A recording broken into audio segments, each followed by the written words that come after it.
अगर शौहर अपने बच्चों से ज़्यादा लाड प्यार करता हो और सौतेले बच्चे जो इसकी बीवी के पहले शौहर से हैं, इनसे हुस्न सलूक में कमी करता हो, तो औरत क्या करे? औरत को चाहिए सब्र करे।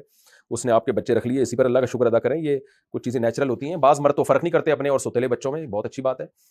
तो मैं तो लोगों से कहता हूँ कि जब किसी खातून से शादी करें, उसके पहले से बच्चे हैं, तो बाद में झगड़े से बचने के लिए बेहतर है पहले उसको बता दें कि भई मैं आपसे शादी कर रहा हूँ और ये आपसे मेरी भी औलाद होगी, तो नेचुरली फ़ितरी तौर पर मुझे उस औलाद से ज़्यादा मोहब्बत होगी और ये जो बच्चे आप ला रही हो जहेज़ में, इनका बाप चूँकि कोई और है, तो हो सकता है मैं उनको वो मोहब्बत ना दे पाऊँ। तो ये पहले कह देना चाहिए, ताकि अगर मोहब्बत में कोई कमी हो तो औरत को एतराज़ ना हो फिर उसपे।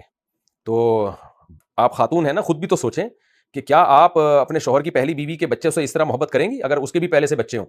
तो औरत भी नहीं करती। मर्द के अगर किसी यानी बीवी से बच्चे हों और डिवोर्स हो जाए और मर्द वो बच्चे लेकर आ जाए दूसरी बीवी के पास, तो वो दूसरी भी उतनी मोहब्बत नहीं करती है। उसको अपने बच्चों से वो लाड प्यार में मरी जा रही होगी, दूसरे के बच्चों को थोड़ी-सी टेढ़ी आँख से देख रही होगी। तो अपनों से जो अपना खून है, अपना ब्लड है, उससे नेचुरली इंसान को मोहब्बत ज़्यादा होती है। तो इसमें कोई हर्ज नहीं है।